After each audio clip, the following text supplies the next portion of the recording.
disclaimer na ka-English. Pasensya na po, maiksi lang po talaga doon. Yung nasa po yung totoong speech. Congratulations sa inyong dalawa. At saka, hindi ako yung... Pag may SDE, hindi pwede mo yun. Ang hirap kasi ng experience kasi puro takas ko, kita niyo naman po, di ba? Takas ko lahat. Madalas ko tumakas ng dalawa, so... Pero, advice...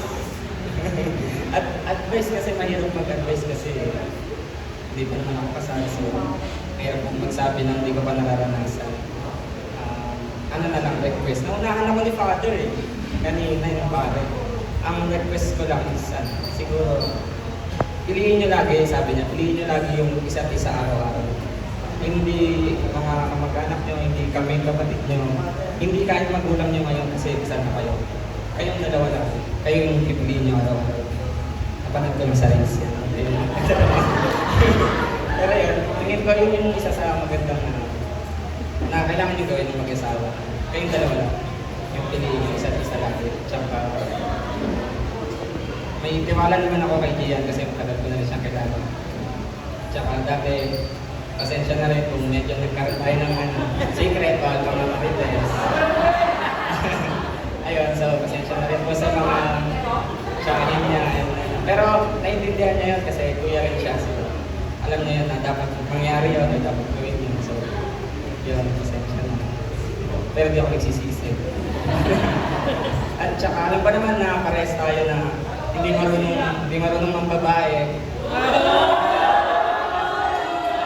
Ewan ko lang sa ibang abay dyan, nag-braids pa nga. Ayaw ko na naman sabi ng akala. Pero naka-braids pa. Ayaw ko na naman.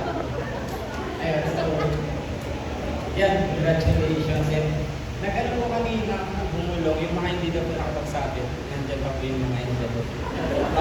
Sabi ko kanina, wala pa daw pong air sa bahay ba?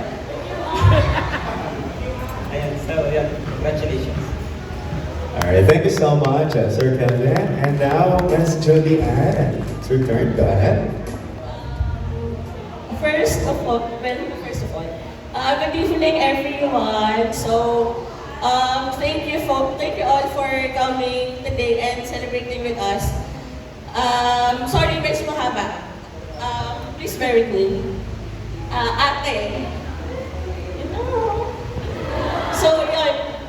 For those of you who's first time meeting me, I'm July, Joyce, Ate, and tonight I have the sweet privilege of being her maid of honor. Ang tagal na akong kinakatulong sa kasal na ito. Salamat at tapos na. Just go. Okay.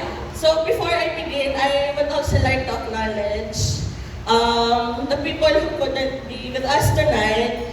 As many of you know, Joy and Gian intentionally kept this celebration very intimate. So, seeing you all here today, it makes this day even more special. Again, thank you all for coming.